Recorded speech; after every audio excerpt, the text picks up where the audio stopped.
Power Breakfast Show on Power 102 Digital. It is 4.5 minutes after the hour, 6 o'clock on this, the 23rd day of June. Good morning. Good morning. Good morning. Of course, full casting this morning. Yep, a bunch of R's, a W, and S, and an S, and a K. Yep, we got Richard Raghubar saying, we got Paul Richards, we got Wendell Stephen, we've got Ruben. He's in the mix. My name is Steve Kahn. We'll keep you company until 9 o'clock this morning. Let's get into the WT, see what's happening. Piyako to you, we not too bad. You're moving nicely. A little bit of traffic with interchange heading towards El Socorro. And then by swim call heading to Port of Spain. It's beginning to build up in Maraval. Out of Dago, I got nothing to tell you about. Let's South make our way up north, see what's happening there. Nothing to tell you about. Nothing. Absolutely nothing. Just before Caroni, you're going to step on your brake. All right? Let's see what's happening weather-wise. It is 26 degrees on our beautiful Twin Island Republic. It is indeed. And what's the weather going to be like for today? The Met Office has not updated it as yet. Not since yesterday afternoon. All right. Well, as soon as it comes up, I'll tell you. But let's check some temps around our listenership. Toronto, you're sitting at 18 and cloudy. Miami, 28. Warmer than here and cloudy. Orlando, cloudy and 24. New York, cloudy and 18. Atlanta, mostly cloudy and 19. London, cloudy and 24. Tampa, cloudy and 26. And Washington, D.C. is cloudy. Like everywhere is cloudy, including here.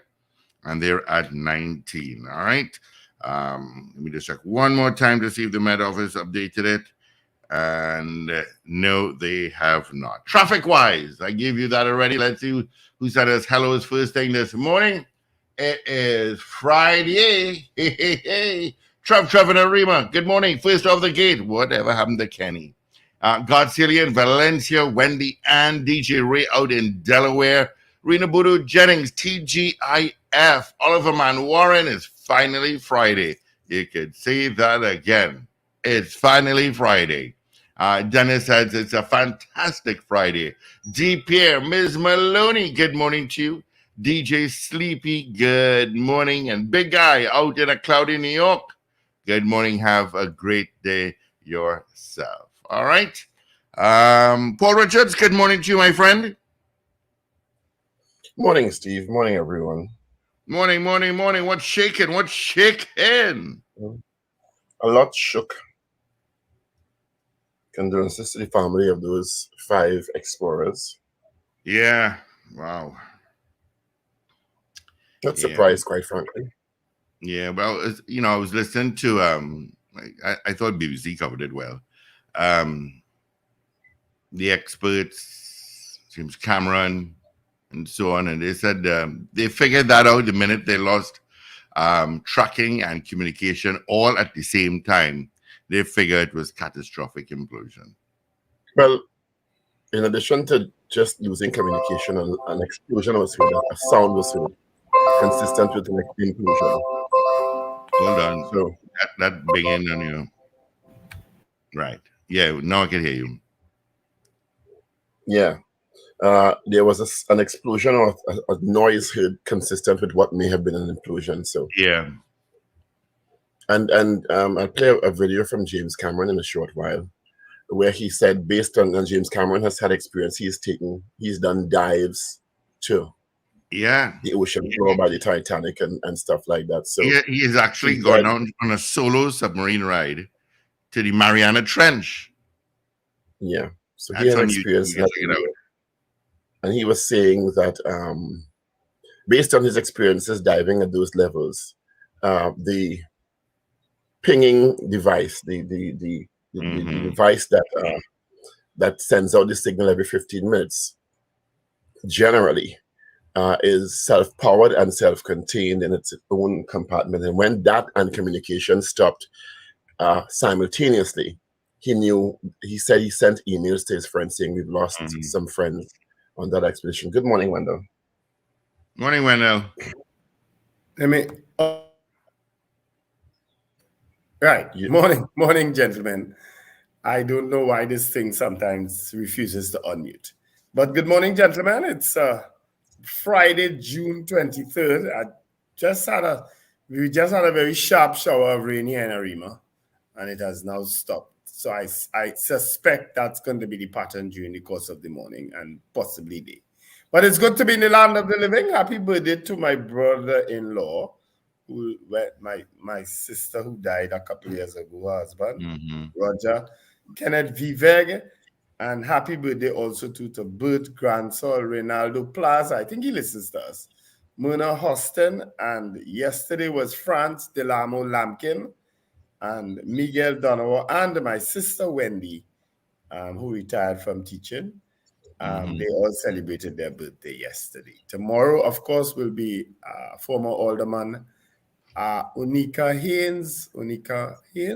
Myers Haynes, and of course, my former Michelle Lewis. She will celebrate her birthday tomorrow too. All right, so happy birthday in advance. All right, thank you. Of course, today is also International Widows Day and United Nations Public Service Day. Yeah, Widows Day. First time I hear that one. Yeah. Is there a widower day? I have no clue. I would imagine. Yeah, I have no clue. But yes, Paul, getting back to that. So I suspected that would have been the situation, but I mean, it would have been insensitive to say that while rescue was ongoing. Rescue efforts were ongoing. So, is it that they've confirmed that the debris that they found is that of the sub? Yes. Oh, yeah, they've confirmed that since yesterday. Oh boy. Yeah. Yeah, they found the railing, which is usually the bottom of the sub. They found the front cone, the back cone. Yeah. Oh, I didn't know that. I saw the stories, but I didn't realize that they had confirmed that the debris was that, in fact, of the sub. Yeah. No evidence of limb or anything like that. Because with that kind of implosion, I'm going to find a lot of body parts. No. Wow. They're not. They wouldn't even know what hit them. And then think about it. This is found like 3-4 days later. Yeah, exactly. The currents was swept away a lot of whatever was left. It might have happened immediately then, that thing imploding. From the time they lost control is when it happened. When they lost communication, I should say. Yeah. 1:45 minutes. Yeah. But a lot of questions are coming up. One being, why did it so long to get in contact with the Coast Guard? Two, that submersible was not certified. Was not certified, and even the waiver that they have to sign before entering the sub also said it was not certified and mentioned death 7 times. I see a lot of lawsuits. Ocean Gate is going to face a lot of lawsuits. They're going to probably have to close down. I don't think they can operate again anyway. Even if they don't get lawsuits, they're going to close down. When you think about it, though, right? I mean, we probably have all been to some sort of theme park and things like that, right? Where there are rides that kind of really out of this world. I mean, I've done some really crazy things on rides. Generally, you trust that when you go there, that everything is good, that it's safe, You don't ask for certification and things like that, Well, you trust that all is well. With theme parks, theme parks are regulated by regulatory bodies. You would imagine that if you're going into a submersible like that you do some research and make sure that everything is above board, because you're putting your lives in the hands of it. It's a very strange environment. It's a very unforgiving environment. But people have done underwater things already too, and you trust that you want the adventure, you want the excitement, you want the thrill of it. You generally throw caution to the wind and go there because there are other people like you doing it. Not me. I don't generally throw caution to anyway. Other people doing it or not. I don't do the underwater things. I have to admit, I don't do water things. You don't go under? Nah. I've been under. I've been down under. Let me say I've been down under. But I generally, and down under, down under has a lot of water things. As a matter of fact, I did. The only one I did was I went out on the Great Barrier Reef. I went to the Great Barrier Reef, right? Which is one of the wonders of the world. But I generally stay away from water. Me and water. That's why I don't go in the sea and things like that, I generally don't do water, right? Because there are no limbs, there are nothing to hold on to. You understand? I'm not worried about the water. I have a problem. I love the sea. I love the beach. I love pools. I do. swim pretty well. Yeah. But my issue with the ocean is there are animals down there much bigger than me that will eat me. Oh, yeah. That's my issue. They have seaweed floating around bigger than you. Yeah, but I have friends who do deep sea commercial diving, and they do the welding on the rigs, and they will tell you that when they're down there doing the stuff, something will bounce them in the back when they turn on is a group as big as a minivan. Yeah. And they have to push it off. I have a buddy. That on me is no fun. Yeah, I have a buddy of mine that used to do that kind of oil rig welding below. And he said, you see things down there, and he says it's black and you're wearing this heavy equipment. And he said the same thing. He said, Paul, you see things down there and things nudging you. And no, they could breathe down there. I can't. Yeah. And they're much bigger than me. Anyway, let me share what James Cameron had to say. Of course, he's the world famous director of Titanic, the movie. Which has visited Titanic many documentaries. He's done several documentaries also that documenting himself going down to the Mariana's Trench in a submersible. So he has a lot of experience, and this is what he had to say following the announcement yesterday, because if he waited until the authorities announced. Monday morning when I first found One more time. Monday morning when I first found out about the incident, got on a whole bunch of calls and emails. It's a small community. Within an hour and a half, I had the following information. They were on descent. They were at 3,500 feet. They lost comms and tracking. The last one being the critical one, because the transponder that's used to track a sub during descent and on the bottom is a fully autonomous system. It's in its own pressure housing, and it has its own battery power. So for them to lose comms and tracking at the same time, sub was gone. There was no question in my mind. For days, I tried to run other scenarios that could account for it. I could come up with nothing. We got confirmation within an hour that there had been a loud bang at the same time that that comms were lost. A loud bang on the hydrophones, loss of transducer or transponder, loss of comms. I knew what happened. Sub imploded. I sent emails to everybody I know. I said, we've lost some friends.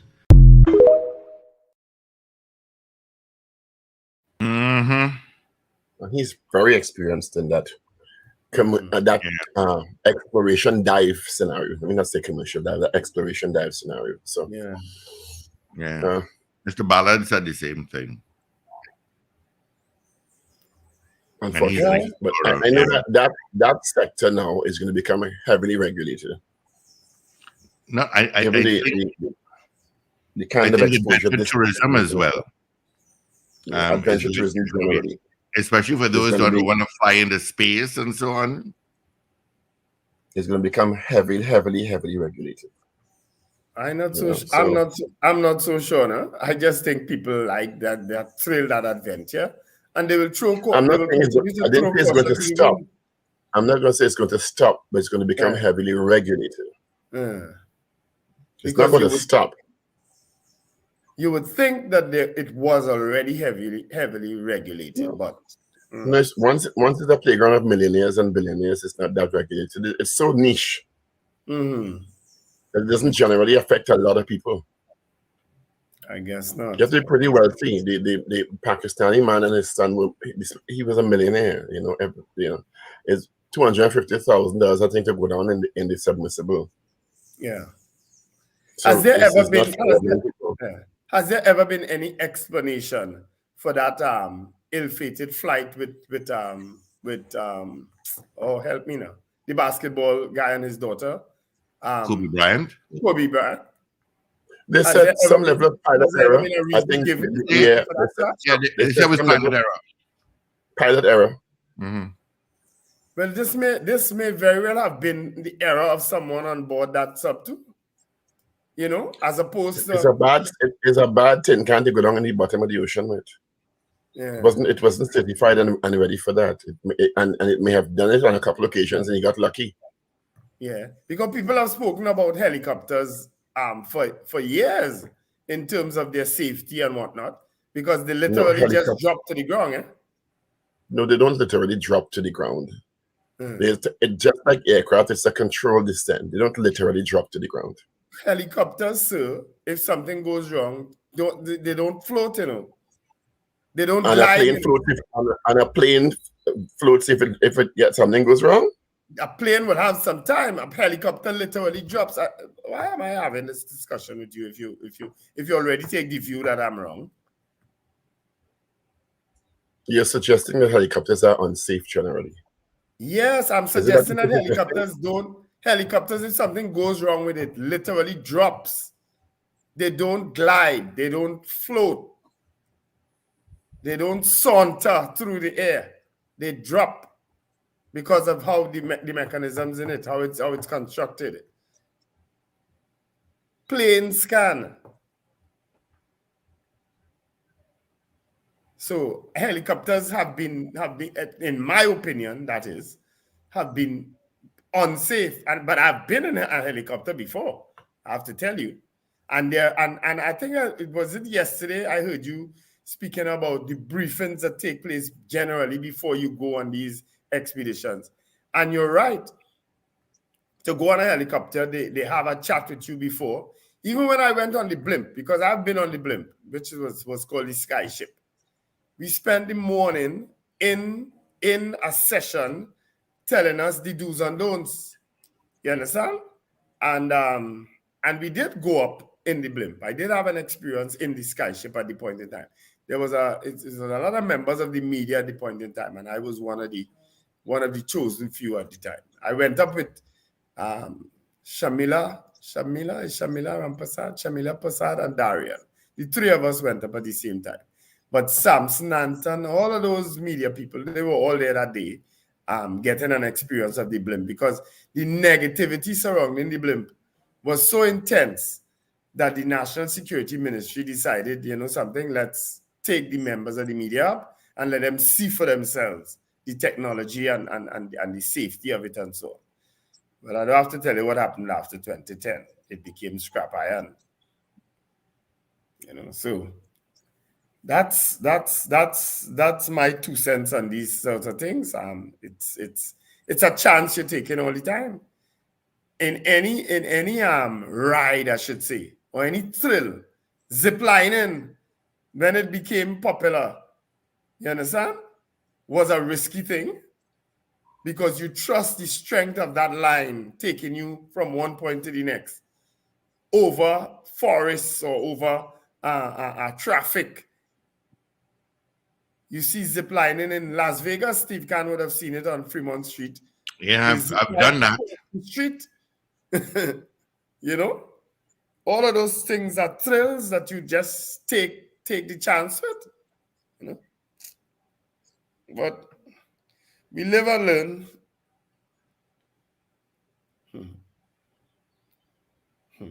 Yep. So good morning to our friends of the Eastern Caribbean. Yeah. This is what I think it's the North Coast Barbados looked like yesterday. Mm-hmm. Let me send something.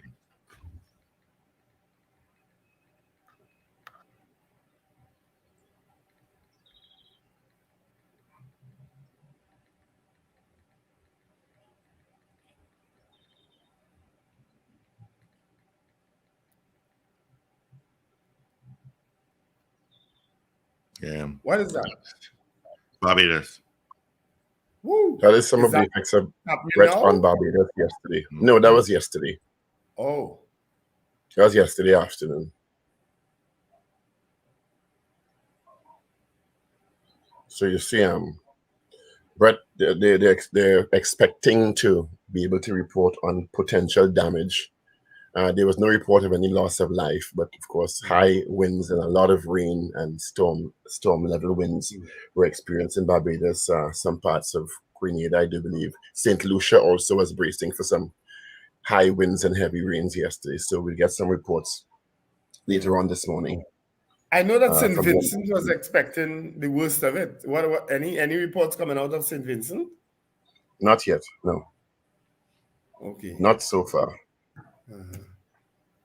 Well, clearly the weather is affecting us today because there was another very sharp shower of rain just now in Arima. You know. But these islands and them, wow, I feel sorry for them all the time when they have these weather patterns. No. And Barbados is flat. Season. You know? Just the season. Yeah. Good morning. Good morning, Stephen and Roslyn Harper. Roslyn say, Wendell, this man does wake me up every morning with this Power 102. Loud in the house on all the speakers. So good morning, Roslyn. I'm sure you're hearing me from all over. Good morning, Roslyn. Is there an alternate way you prefer to be awoken? I'm sure she's hearing you. Jesus. I know, but I'm asking a question. I'm sure Stephen could answer too. Is there a different way that Roslyn would prefer to be awakened in the morning? Maybe that's the loudest he could do with Power 102. Or are you suggesting he needs help too? I said maybe that's the loudest. Okay. All right. Oh. You know? How about a little book I can send to him? What is that? Is the initials KS? No, that I got when I was turning 14 or 15. 14 or 15, you say? Yeah. Mm-hmm. Okay. This is what Josie Richardson said to you, Wendell, about, you know. Yeah. Okay. Yeah. This is what I said. Yeah. Helicopters spin and free fall. All right. Let's say good morning. Good out to Marcia Rock, Mike Black, Mo Gaines, Ray in West Palm Beach, Florida. Josie Richardson, the great. Good morning to you. Carol Guevara, CCJK. Good morning. Dre out in Rio Claro. Good morning to you as well. Thank you so much for joining us on the Power Breakfast Show. As it's Friday.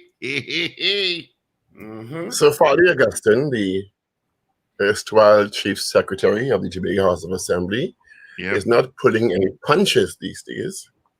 What did he say? What did he do now? He was quite vocal yesterday in the plenary session of the Assembly, where he announced the date for the Tobago House of Assembly annual budget. It will be read on June 26th at 10 a.m. He also said, quote, he's confident that criminal proceedings will be brought against, quote, friends of the Prime Minister, in parentheses or in quotation, based on the findings of a THA financial audit. In a near 40-minute address during a sitting of the THA in the Assembly chamber in Scarborough, Augustine revealed he also has no intention of publicizing the report of a forensic audit into development programs conducted under the former THA administration. I guess he's talking about the PNM when the PNM was in charge. Mm-hmm. Yeah. Instead, he said, the offenses highlighted in the audit report have been forwarded to the Commissioner of Police, the Fraud Squad, the Financial Investigations Unit, the Anti-Corruption Investigations Bureau, and the Director of Public Prosecutions, as he should if he suspects wrongdoing has been highlighted. My only question is, if someone attempted to extort you 2 months ago, why didn't you send the same to the Commissioner of Police?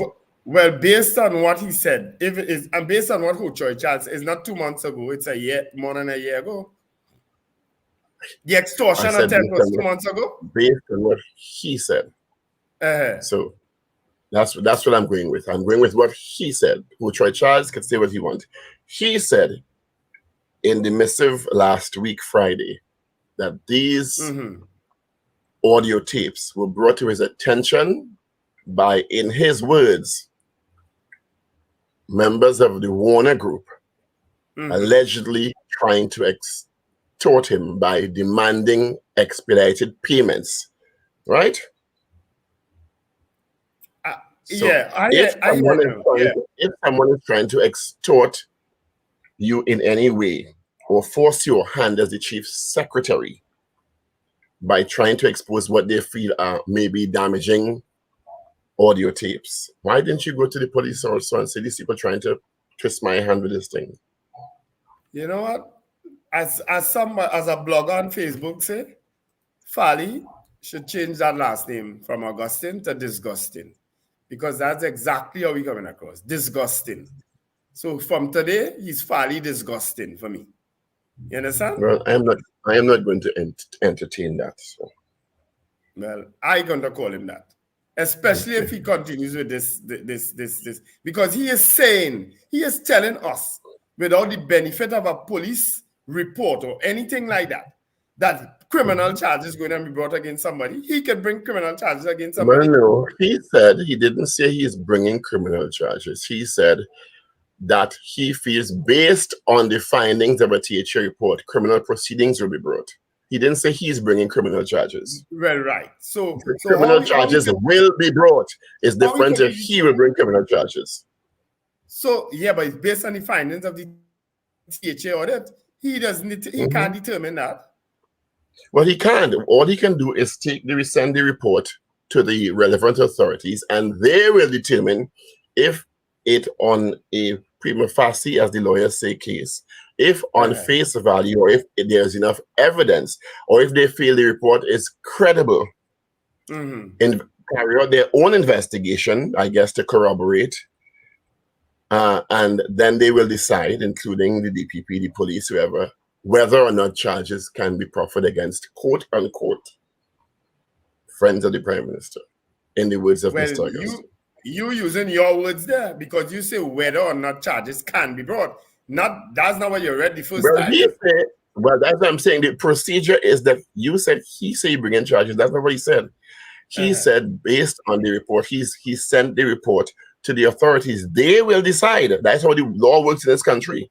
You, me, or Father Augustine can't bring no charges against nobody. And I know that. But you read at the beginning that criminal charges will be brought. He said he's confident. He said he's confident that criminal charges will be brought. So he could be as confident as he wants. He could think he could win the 100-meter dash, and he's confident that doesn't mean it will happen. Yeah, so we're saying the same thing, because I don't know how he could decide that charges will be brought. He can't decide. He said he's confident. He never said decide. He said he's confident. He never said charges will be brought. I just want him to be as virulent and as aggressive when other issues arise. I don't know if you know conspiracy to defraud the state. Conspiracy it could also be a charge. Is he aware of that? And he never denied that was him. He never denied that was him on the tape saying what they plan to do. He never denied that. Has he? As a matter of fact, he confirmed it. He implicitly confirmed it was him. Yeah. I wonder if you know that charges could be brought in a case like that too. Really? Are you confident also about that? No, not at all. Not Farley Disgusting and the crew. All of a sudden he got the attack. I don't think that's appropriate. He has mouth now. I don't think that moniker you're giving him is an appropriate, consistent. He stand up on a platform and called Tracy Davidson selection Tricky Tracy, and we repeated it on the show. And that is, I never repeated it. I never repeated it. Okay, so don't say we repeated. Don't say that at all. I never repeated it. So I had to check back the tape. You want to check back all the tape you want. I never repeated it. So you could. So he can call people name and nobody. Don't say we. He can call people names, but nobody can call him name. But you can. I'm just saying I reject that sort of approach. All right. Because when he did it, it was also wrong. Okay. All right. Okay. Then 2 wrongs and 4 wrongs do make a right. All right. When you come when they go low, you go high. I don't think calling him Farley Disgusting is going low. I don't think It's disgusting not. It's going high. I don't think disgusting is an insultive word in the context Okay, of how disgusting he has let's been. open the phone and see what our audience thinks. Yesterday, somebody suggested we do that. Okay, let's see what people think if they think it's appropriate or not. And maybe you'll get some support. The numbers are. I don't need. I don't ask. I'm not asking. I just want to know. Maybe we have different opinions on it. The numbers are 222-12, 222-8255, 612-8255, and toll-free. North Americans, 866-525-1099. We're going to engage with you this morning from an early hour. You know, see what you think in the present circumstances. Mr. Wendell's teams is a very profound feeling about Mr. Augustine. Disgusting, fairly disgusting. That's what I'm calling him in the context of all what has happened lately with him. If you find that offensive, let me know. I'll probably call him still. I don't find it offensive. I find it inappropriate. Okay. But actually, I find it a little offensive too, if you think about it. Did you describe? You shouldn't be calling people names. Did you describe Farley as erstwhile a while ago? Erstwhile, yes. That's erstwhile means former, eh? It means former? Yeah. So he can't be the erstwhile chief secretary of THA. But then I withdraw. I use this in the wrong context. Yeah. My listeners on the ball, sometimes my listeners on the ball, and I would have missed it because I know it was done already in a council meeting and I had to correct the person. So I missed it this time. Good morning to your researchers. Attorneys, you know. Yeah. A lot of them are attorneys. Oh, attorneys. Wow, you have a battery behind you there, boy. I know you've had use for attorneys in the not too distant past. I still have use for them, actually. Oh, okay. All right. I thought that matter was behind you. No. That's not going to be ready. Farmers blame price hikes on floods. It's amazing to me. I think you also said in the group yesterday about flour prices going up from yesterday to when? 33%. Flour's gonna pay 30. What's the price of doubles? I think the food prices presently are not bad enough.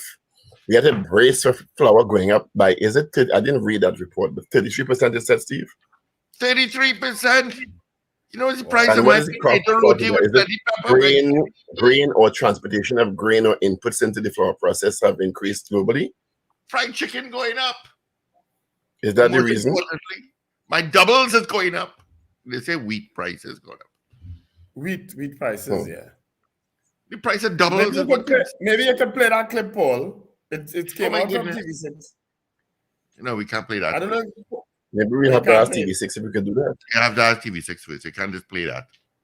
We are broadcasters and you just take people thing just and use it. Can't do that. All right. The price of pizza going up. All my favorite food. Boozo pizza, Paul. You know the price will be for Boozo pizza now.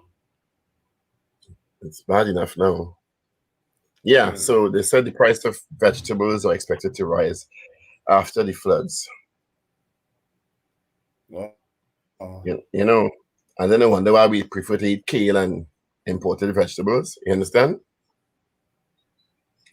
And imported tomatoes and stuff. It clearly that buying imported stuff is cheaper.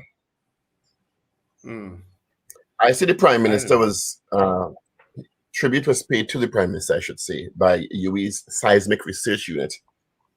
I think they reached a milestone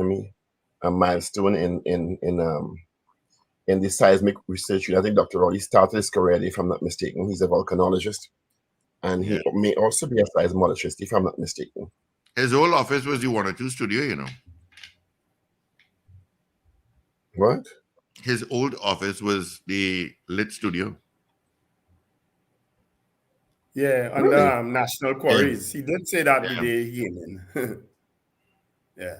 In 1970, he was a supervisor at the Seismic Research Center before moving on to become the first UE-trained geologist master's graduate in the Caribbean region, and then his first PhD in the subject. He went on to serve as director of the Seismic Research Center from 1989 to 1991. You know, so he was honored because I think the Seismic Research Center had reached a milestone in its existence. It's one of the premier seismic research centers in the region, and he was very pivotal in its early days and in its development. So, yeah, as we say in the other day, they shared a picture of him way back in the day too. all the hullabaloo about the honorary doctorate. Dr. Rowley is an accomplished academic for decades, you know. So, yes, I mean, and for we know decades. that, and it was a bunch of, and I'm going to use the word again, disgusting people trying to bring down the man and trying to diminish his achievement. A bunch of disgusting people. You understand? Sometimes this place just gets so, like how this thing going with this book with RIK and this, all of a sudden people have a problem with colors that God gave us. It's sickening, you know. People sickening, you know. Did you get a lot of sleep last night? Actually, I took 2 melatonin. I got it because Harper and Roslyn paid me a visit to hang a bit. I got in my bed, it was near midnight, and I'm all right with whatever sleep I get. I'm thankful for whatever sleep I get, but I'm even more thankful that I get to wake up in the morning. You know, I'm even more thankful. I saw an interesting TikTok interview with a doctor recently. I was supposed to send it to you, where they were extolling the benefits of self-stimulation as a release of oxytocin in your body and helping you to sleep. Self-stimulation. Explain.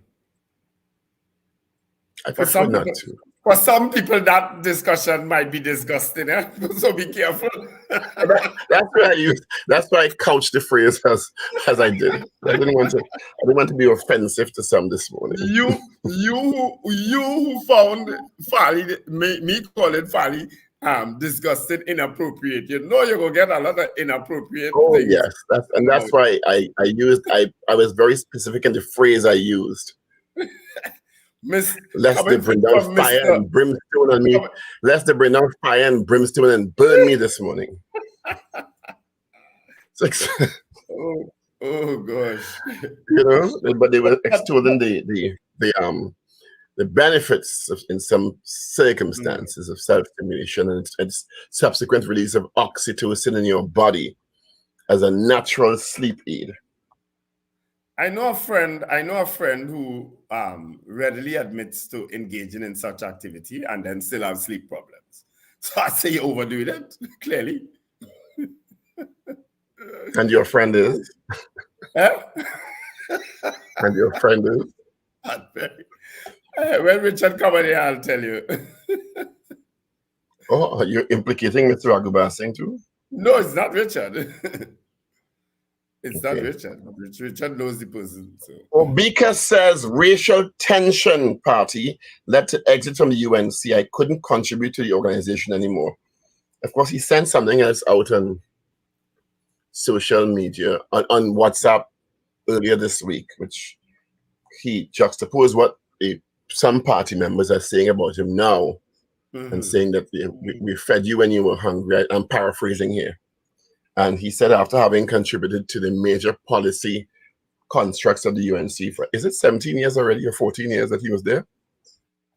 Now he's being called a waste of time and X, Y, and Z, and he just finds it amusing. But I'm sure Mr. Obika must know that his exit from the UNC and his subsequent joining of the PNM was not going to be taken lightly by some members of the UNC, and there's going to be some rumblings for a while. What he should just do is don't respond. Yeah. That's my advice to him. You have to expect it. You're not going to get. You're not Mo Gaines, Dr. Richards, for us in the back of the class. What are you talking about? Mo Gaines, not this morning. Yeah. Mr. Obika must expect that there's going to be fallout from And I think quite a dramatic move because he was a high profile member of the UNC for a while, and he left. Now he joined the PNM. So it's not going to just say, okay, all the best. We wish you all the best. That's not going to happen. Doesn't happen in adversarial politics like that. Yeah, and especially, I mean, he pointed out, I think, in one of those WhatsApp chats that they were likening him pinning the balize on his tie as pinning the tail on a donkey. You understand? It's not disgusting. Yeah, but you see, Mr. Obika, I've seen resurfacing in the last few days since Mr. Obika made the transition from the UNC to the PNM. Clips of Mr. Obika being equally vitriolic to the PNM. No, but he was. I don't think he ever denied that. Exactly. So you can't now, or it's kind of irreconcilable now to say I don't like how the UNC is treating me because I left. When you were very vitriolic when you were a member of the UNC. Yeah. But and your apology for that doesn't placate what you said and the way you said it when you were a member of the UNC. Yeah. You were vitriolic in many of those. Vitriolic. So you can't just now, okay, well, I apologize, and it's all done. And now, oh my God, they're attacking me. Well, you did likewise, sir. You know? But so the attacks now have very little to do with politics and a lot to do with race. Well, no, not all. Not what I've seen. Some are just. I said the attacks have very little to do with politics and a lot to do with race. I didn't say all to do with race. Not the ones I've said. Maybe the ones you've seen. But he can't because of what he participated in. He participated in and sat side by side with persons who proffered equally vitriolic comments against the PNM. Right? That is correct, Paul. That is correct. So it's part of what, unfortunately, he has to accept now. And his apology for doing it back then is not going to be enough to stop the persons who are doing it from doing it, because you were a part of that kind of discourse. Yeah. You contributed to it. As the Prime Minister said as the Prime Minister said in a meeting, and I'm going to take the chance to say what he said in a meeting, right? Because he said they are downplaying, the UNC is attempting to downplay their defections, right?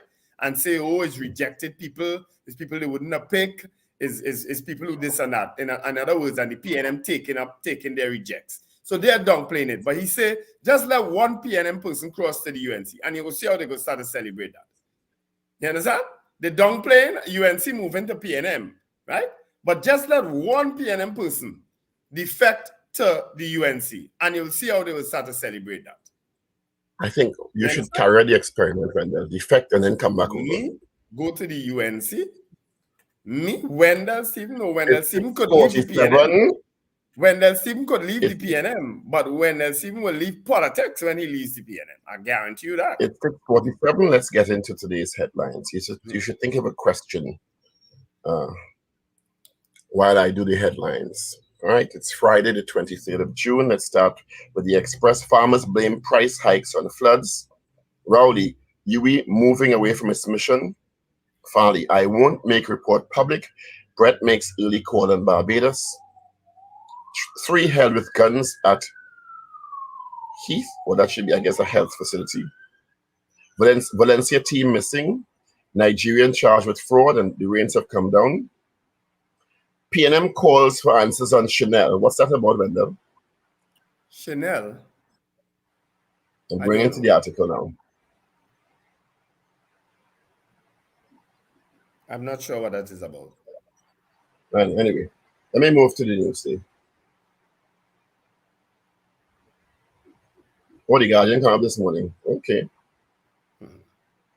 Guardians are trending. Farley, PM feud over chief administrator thickens. Augustine accuses Rowley of protecting friends named in THA audit. Obika says racial tension partly led to exit from UNC. CFO Bristol, Naikwan didn't report fire to TTFS. What? I didn't read that. OWTU wants government to examine NICON plants operations. UNC to present local government candidates on Monday. 8 million spent on Tobago jazz artist. Sandu band leader to file Freedom of Information request over prize money. And trafficking in persons report, TNT needs immigration refugee policy. Let's move now to the news. I hope the rains aren't affecting you all here because they're down heavily at this time. Really? Okay. Yeah. Newsday, Judge THA must face EMA in High Court. Lawyers for EMBD contractors summoned to appeal to court. President tells students, make teachers part of your family. Dr. Amory Brown, Minister of Foreign and CARICOM Affairs, says 50th CARICOM anniversary to be celebrated in Trinidad and Tobago. Chief Secretary Rowley misleading Tobago and Chief Administrator. THA Minority Leader, Chief Secretary is a coward. And Chief Secretary THA audit report sent to police, DPP, not PM, and minority. And ex-THA chairman laid to rest today. So those are trending stories in your Express, Guardian, and Newsday for today. Let's see if Richard Ragubasing has different headlines on the front page of the papers that he may or may not have. No, actually, I do have newspapers today. I came in just as it started, so I didn't realize I was here. So I'll just go through them quickly. The Daily Express on the front page. Farley picks a fight, refuses to hand over THA audit report to Rowley, accuses PM of deliberately misleading citizens on non-appointment of chief administrator, and flood aftermath, food prices go up. And on the back page, Century Maker Puran urges more hunger for Zimbabwe clash, get job done.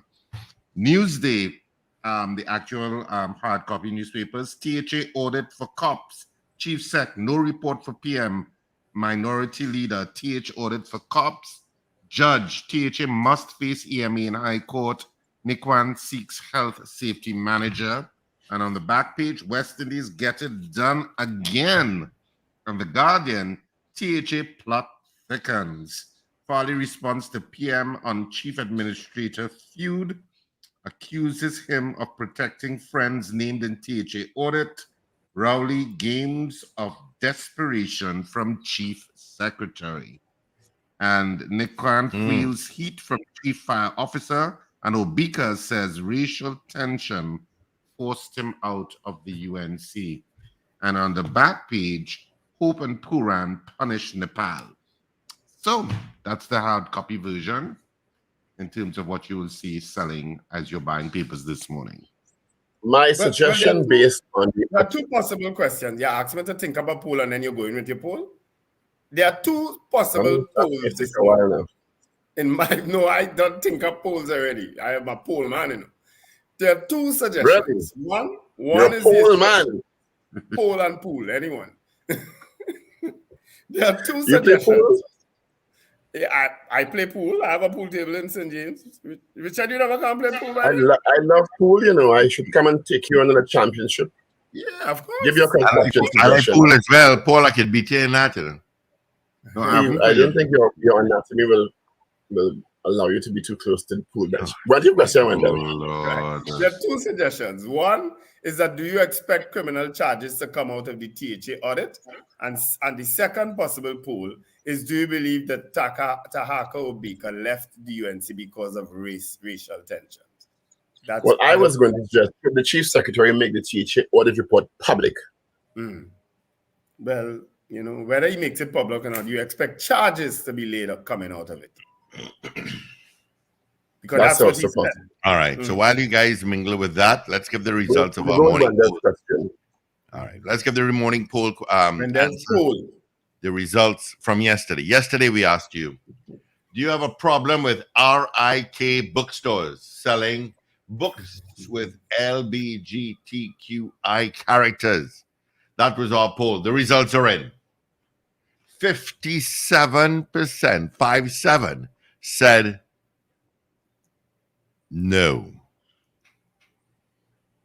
All right, so 57% said no. Let's get into this morning's poll. So this morning's poll is... Wendel's very short. Wendel's very short poll. We use Wendel's short poll. Do you believe Do you believe criminal charges will emanate from the THA's audit? Yes or Emanate. no? Ooh, emanate. I like it. Ooh, emanate. Use some words this morning. I have them, so let me use them. Right? Do you believe that criminal charges will emanate from the THA's audit? Yes or no? 222-8255. Toll free North Americans 868-566-525-1099. Also, as you watch us on YouTube, you could comment yes or no. And our mobile app and our website, you could send us a message as well. All right? Let me put you in a sentence as you can put the poll this morning. A nice, concise poll. When there's short poll. Yeah. I fit in well there between Steve and Richard. I didn't give a poll. We don't need your poll. Well, we already have a poll. I've got some answers to give you. I've got Trev. Good morning, Mr. Carapo. He says no. Good morning, CJ New York. Trev and Arima also says no. Morning, Charmin. Ish out in Malik says no. Morning, Ish.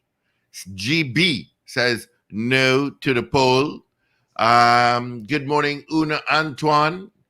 Carlisle Cupid, good morning. Beauty Culture. Josie Richardson, good morning. My answer to today's poll is no. Thank you so much, guys. Give us a call, 222-8255.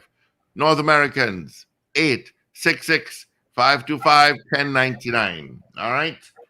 Good morning, caller. Good morning, Steve. My answer is no. All righty. Thank you there.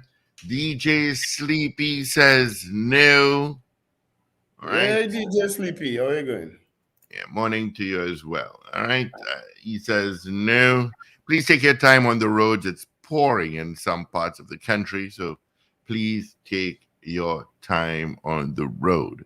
Miss Ingrid, out in Tucson, Arizona. My answer to the poll is no. All right. Thank you so much, Miss Ingrid. Hope all is well. And good morning to you as well. Let's see. All right. Yeah, please take your time. They're saying it's going to be partly cloudy, breezy conditions are expected with periods of showers occurring. There's also a 67 medium to high chance of occasional heavy showers and thunderstorms favoring Trinidad and Tobago. A surge of Sahara dust is expected towards the afternoon. Some cloudiness will linger overnight with brief showers at times. All right. That sinus issues continuing this entire weekend. Yeah. Stretch says no. Kenny out in Harlem says no. Dave Gosign. Good morning to you, Dave. No. Carl Guevara, Wagwan, says no. All right. Thank you, guys. Thank you, Carol. How you going, Carol? Of course, coming up in 2.5 minutes, we do have major news. Avril will be in. All right. Do you expect criminal charges will emanate from the THA's audit report? That's our poll this morning. Yeah, so you heard the poll. 222 talk. 222-8255. North Americans 866-525-1099. People on the web and the app, you know what to do in terms of voting in the poll. Use the messaging platforms on those, use the messaging portals on those platforms to send your votes yes or no. And of course, people in other parts of the planet, 1-868-222-TALK, 222-8255. Yep. It's pouring in Curap right now. Pouring. Yeah, we've just been having these short, sharp showers in Arima. And then it dissipates and then it comes back up hard again. Typical Arima weather, not so, Richard? Arima weather is, eclectic. Yeah.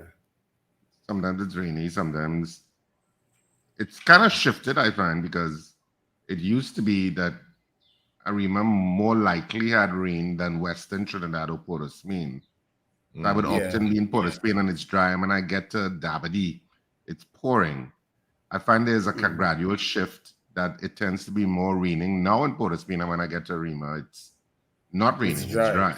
Yeah. So there seems to be some sort of shift happening than what it used to be.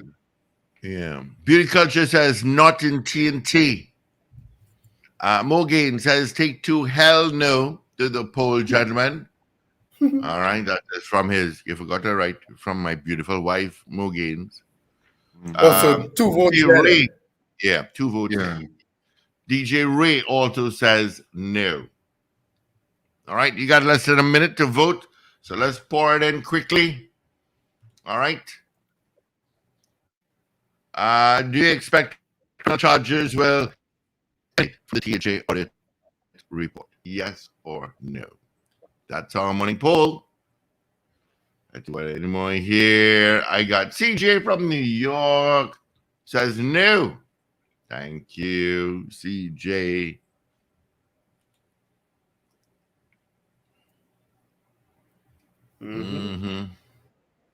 Morning, Rena. Morning, Deborah. Morning, Kathy Ann. Wait, a long time you're from Mrs. R. Shilaiman and Zena. And good morning, Zena. It's been a while. All right. Any more votes coming in? Let me just check here before I get in. Let's see. Morgan, no. That's there, here, there, everywhere. Okay, lovely. All right. So AV is in. So let's get into our major news on this, the 23rd day of June. This is your news bulletin from Power 102 Digital. Tobago House of Assembly Chief Secretary Falia Gaston says he's confident that criminal proceedings will be brought against friends of the Prime Minister. Meanwhile, the THA budget is to be presented on June 26th. Trade union movement defenders call for an increase in the minimum wage to $30 an hour, and Tropical Storm Brett bears down on the Eastern Caribbean. Details in a moment.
Date for the presentation of the annual Tobago House of Assembly budget. It will be read in the THA at 10 a.m. The debate on the budget will be held on June 29th this year at 10 a.m. Chief Secretary of the THA, Falia Gaston, made the announcement in the Assembly chamber on Thursday. Last year, the THA requested a $3.97 billion budget to manage its affairs. However, the Assembly was granted $2.521 billion by central government. This statement, Madam Presiding Officer, comes on the cusp of the annual THA budget, which will be presented in this House on Monday, 26 June 2023 at 10 a.m. The debate on the budget will happen subsequently on Thursday, 29 June 2023, starting at 10 a.m. Essentially, Madam Presiding Officer, this House will sit 3 times this month of June, which will perhaps be the most times the House will sit in a given month since the coming into force of Act 40 of 1996. The trade union movement is defending its decision to request an increase in the minimum wage. It is suggesting the figure be taken from $17.50 to $30 an hour. Education and Research Officer of the Oilfields Workers Trade Union, Ozzy Warwick, said the proposal was made in the context of addressing growing inequality in Trinidad and Tobago. Speaking during an interview with Power 102 Digital's Power Breakfast Show on Thursday, he reviewed the rising cost of living and the implications this is having on families and their quality of life. What it costs to live in Trinidad and Tobago: rent, food, transportation, medicine. If you're a small, even if you're a small family, school books, school uniforms, etc. $30 actually is, if you calculate it, is about $4,800. And I'm not even talking high-end rent. I'm talking a basic 1-bedroom for maybe for a single person. Far less for a small family. It's about $2,500. Grocery alone is about $1,500.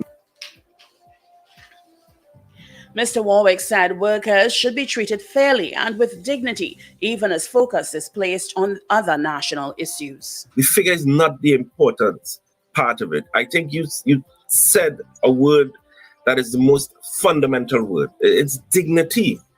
It's how certain sections of our citizens are treated. Are they treated fairly in this economy or not? Is it that we can boast that our GDP has increased, that we have balanced our books, our balance of payments are fantastic, and we give all of these nice economic indicators, but then we have a mother who may be about 45 years old who have to face the indignity of putting something back in the grocery? You are listening to news on Power 102 Digital to 7 o'clock. Tropical storm Brett bore down on the Eastern Caribbean last night as islands shut down and braced for torrential downpours, landslides, and flooding. Reports of damage sustained on the islands are expected as residents survey the damage caused overnight by Brett. Meanwhile, the Trinidad and Tobago Meteorological Service continues to monitor the progress of Tropical Storm Brett as it continues its passage across the Windward Islands and moves into the Caribbean Sea. On the forecast track, the center of Brett will continue moving westward away from the Windward Islands and across the eastern and central Caribbean Sea during the next couple of days. Maximum sustained winds are near 95 kilometers per hour with higher gusts. Weakening is forecast during the next couple of days, and Brett is expected to dissipate over the central Caribbean Sea by Saturday night or Sunday. The government of Barbados has continued the tropical storm warning, and so has the government of Dominica. A tropical storm warning is currently in effect for St. Lucia, Martinique, and St. Vincent and the Grenadines. Meanwhile, earlier this morning, Tropical Depression 4 strengthened and was upgraded to Tropical Storm Cindy. The system is moving toward the west-northwest near 25 kilometers per hour, and this general motion is expected to persist during the next few days. On the forecast track, the system is expected to remain well east and northeast of the northern Leeward Islands through early next week. Maximum sustained winds are estimated to be near 75 kilometers per hour with higher gusts. Some strengthening is forecast during the next few days. The TTMS, however, wishes to advise and underscore that these systems pose no immediate threat to Trinidad, Tobago, Grenada, and its dependencies. Well, let's see what's happening with all weather today for the period today till midnight. Trinidad and Tobago, partly cloudy and breezy conditions are expected with periods of showers occurring. There is also a medium to high chance of occasional heavy showers and thunderstorms favoring Trinidad and Tobago. A surge of Sahara dust is expected toward the afternoon, and some cloudiness will linger overnight with brief showers at times. Gusty winds and street or flash flooding may occur near heavy showers and thunderstorms. Look out for a forecast maximum temperature of 30 degrees Celsius, both at Piarco International Airport and Crown Point in Tobago. Currently, it's 24 degrees Celsius at both localities. Recapping your headlines to 7 o'clock, Tobago House of Assembly Chief Secretary Farley Augustin says he is confident that criminal proceedings will be brought against friends of the Prime Minister. Meanwhile, the Tobago House of Assembly budget is to be presented on June 26th.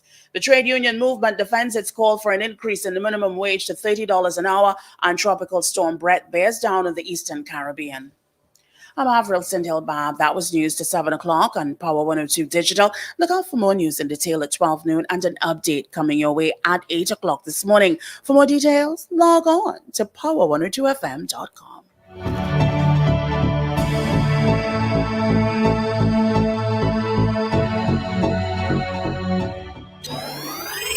Up to date and credible.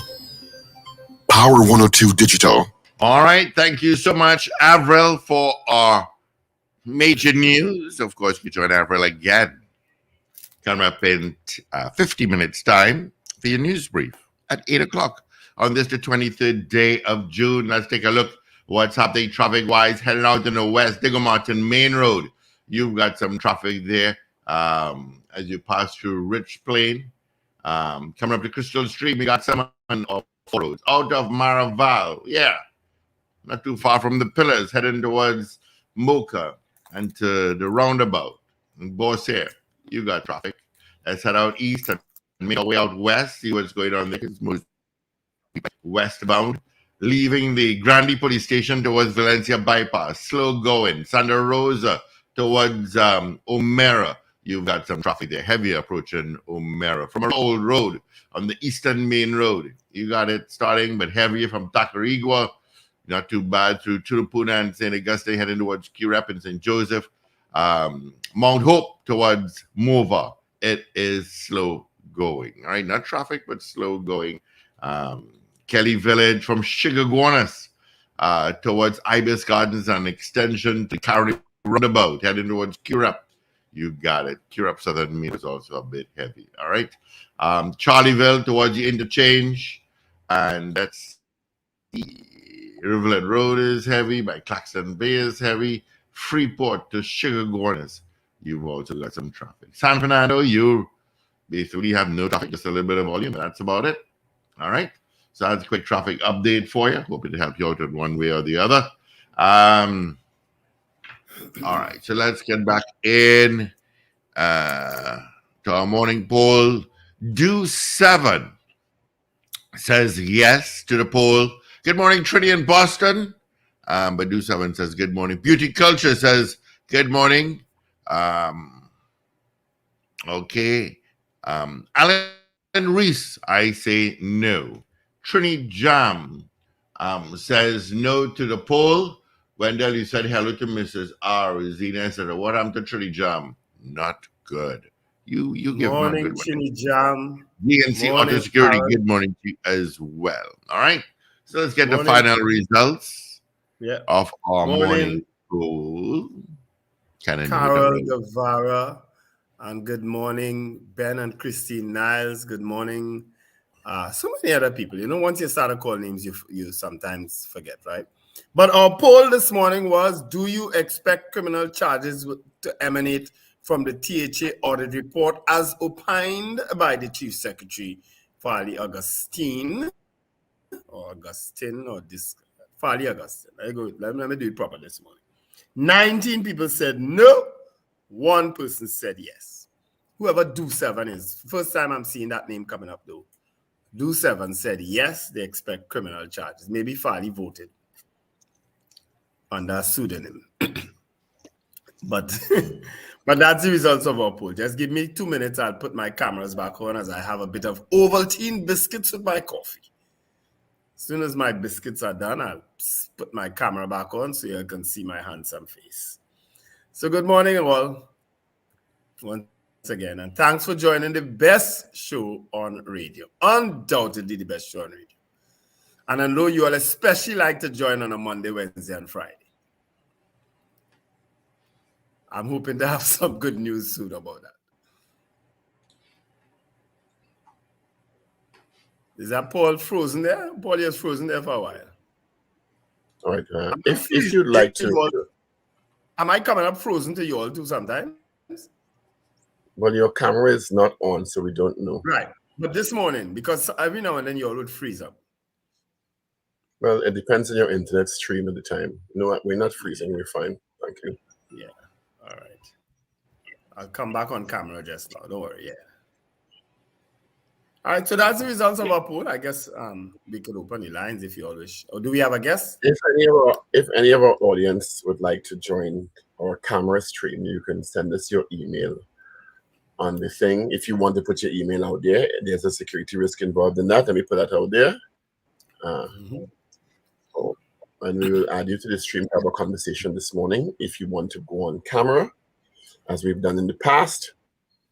If not, you can just use the good old telephone lines, 222-TALK, 222-825-5612, 825-5255, free North American, 866-525-1099. And a special good morning also to Janelle John Bates. Let me put your married name there, Miss Lady. Janelle John Bates, and of course my good friend Adanli Piggott, who never misses this show. I think if he had a wife like Harper, like Stephen Harper does, so she'd be complaining about this radio on first thing in the morning. They start from the anthem. I say, but I don't even hear the anthem. Because then say every morning when they start from the anthem, I started to hear the anthem first. So I don't know if at that point in time anything they stand up. I don't know if Harper does stand up that hour of the morning to sing the anthem. You mean standard attention? You mean standard attention for the anthem? Yeah, standard attention. Okay. Sorry. For the anthem. Thanks for the correction. And good morning, Double P. You know whom you are. Always harassing me every morning.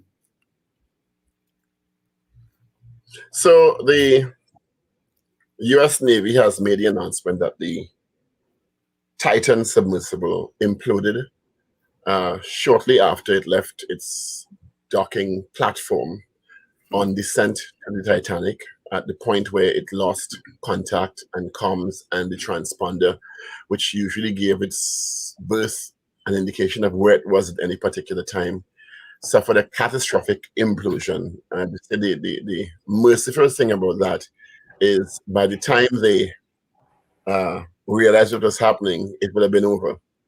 It would have been so instantaneous that mercifully they all died instantaneously. That doesn't take away any pain from their families, who of course are going through deep anguish. Interestingly enough, the son of the Pakistani businessman did not want to go on the trip, but acceded to his father's request because it was Father's Day. And his father really wanted him to go on this expedition with him, but tragically they both lost their lives.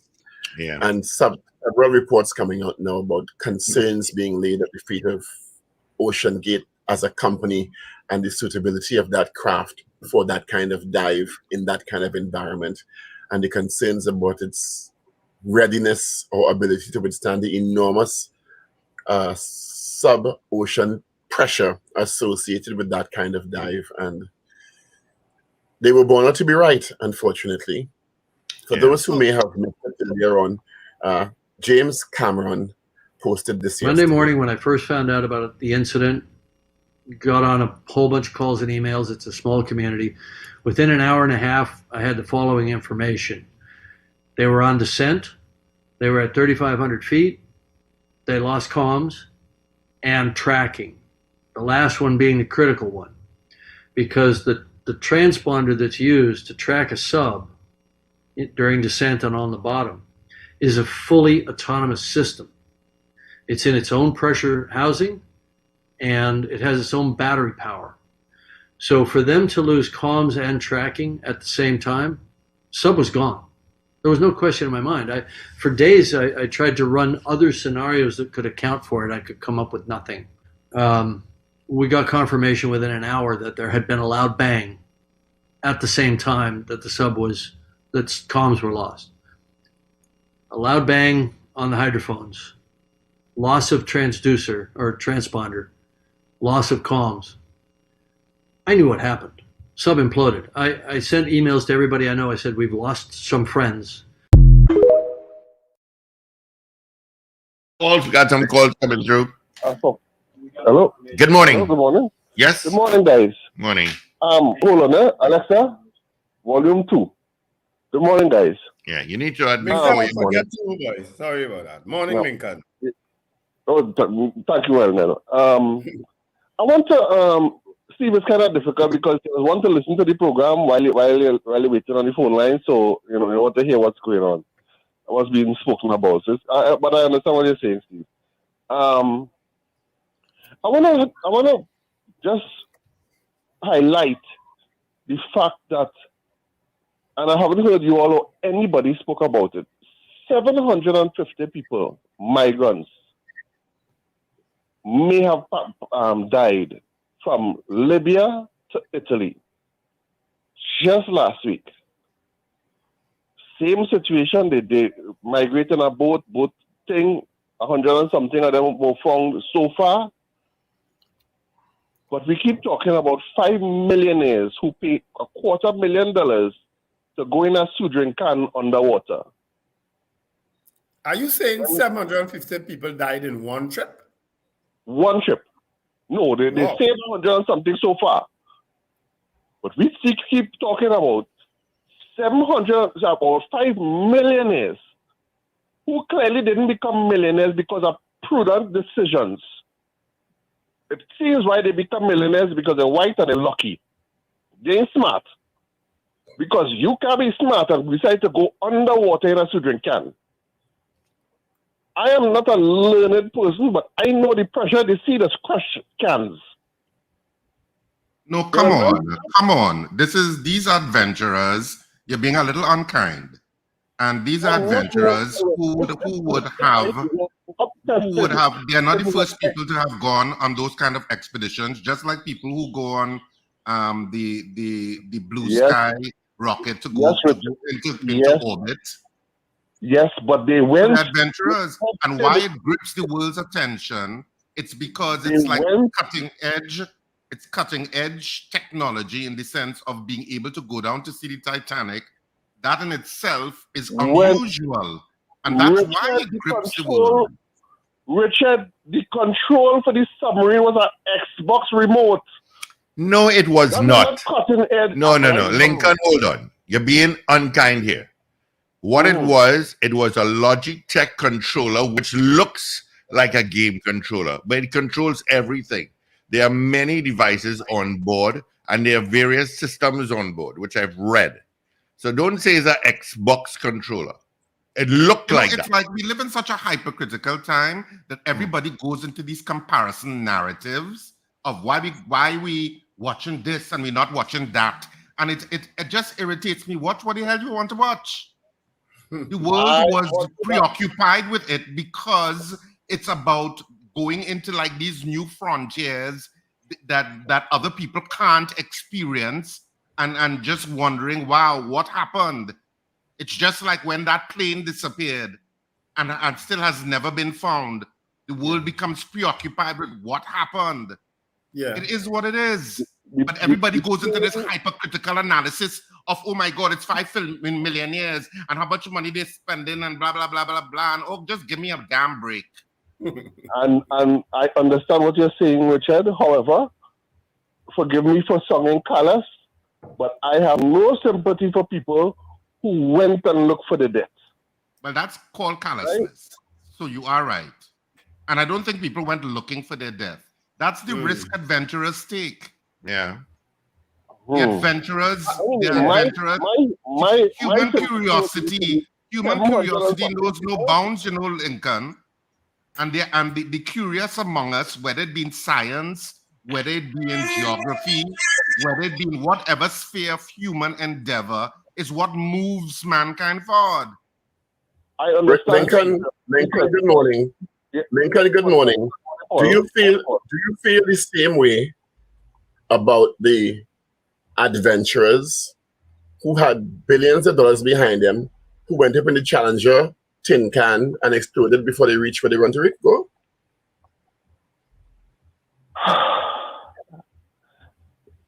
Space has been explored already. That's a long yes, Lincoln. Huh? That's a very long yes. Because they went up there with all the billions behind them, NASA, you name it, and they still, unfortunately, met their end. exploration has inherent risks. And I don't think, and I agree with you, that we can walk and chew gum at the same time. We can show deference to both situations. And the comparison where the world focused on the 5 millionaires and they're not focused on the migrants when 90 something of the migrants died is really a comparison, is a false analogy to me, and I don't think it's a productive conversation. Should there be more attention placed on the migrants? Attention is placed on migrants who die while crossing all the time, because it's not unfortunately it's not an unusual phenomenon, because they're overpacked boats going from one place to another with people seeking a better life. But that doesn't mean that the attention placed on the submersible was unwarranted. And I think it's a false analogy. Yeah, but I want to answer your question. I want to answer your question, Paul, which is a very good question. The Challenger situation was not an experimental ship. We have gone to space on tested and proven rockets many a times before. So I can't fault them. This is something that was supposed to be safe. We have gone to the space after the Challenger incident. And have you followed the history of space exploration?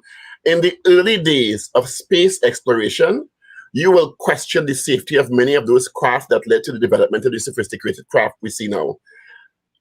Exploration and human endeavor and human curiosity always starts off at a rudimentary level. I'm not saying that the Ocean Gate people dotted all their I's and crossed all their T's. I am clearly, there are concerns raised about that man's operation of that craft, based on what I've seen in the media in the last 4 or 5 days. But I don't think your initial point was the attention placed on that compared to the migrants. And I think it's a false analogy. I really do. And their stupidity. I think that was a little concern. And their stupidity. Yeah. Yeah. I don't think people, when they went to the depth, let's go on this tin craft and we're going to die. Whoa, let's celebrate. We're going to die. No. Yeah. No. Yeah.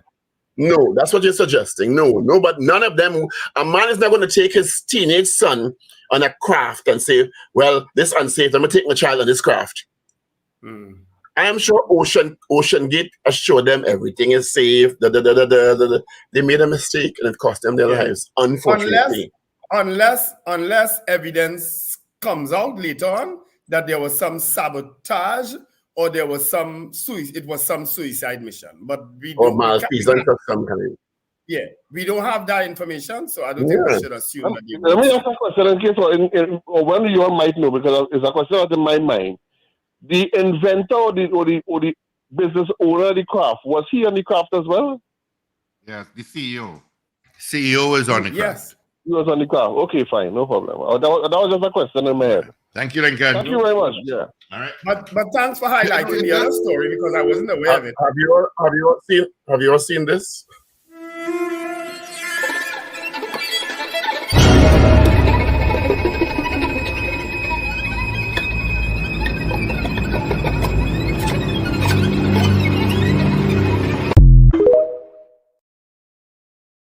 Went into the dock and ran around the ground. What the hell? Yeah, it had engine issues and guiding issues, and it ran under. I think that was greased. That is a few years ago. Yeah. Good morning. Good morning, Steve. Good morning, Dr. Paul, Wendell, and Richard. Good morning, Ms. Dabney. Best morning breakfast show there is. I know Lincoln will call back later on Charles show to cuss me. He must be the most boring man in the house. He doesn't know about that vent here. Right? So what if somebody is wealthy and they want to take risk? We take risk when you go up in the sky. Well, I don't go on any boat, so I'm not taking that risk. I know what could happen. But I'll go on a plane any morning.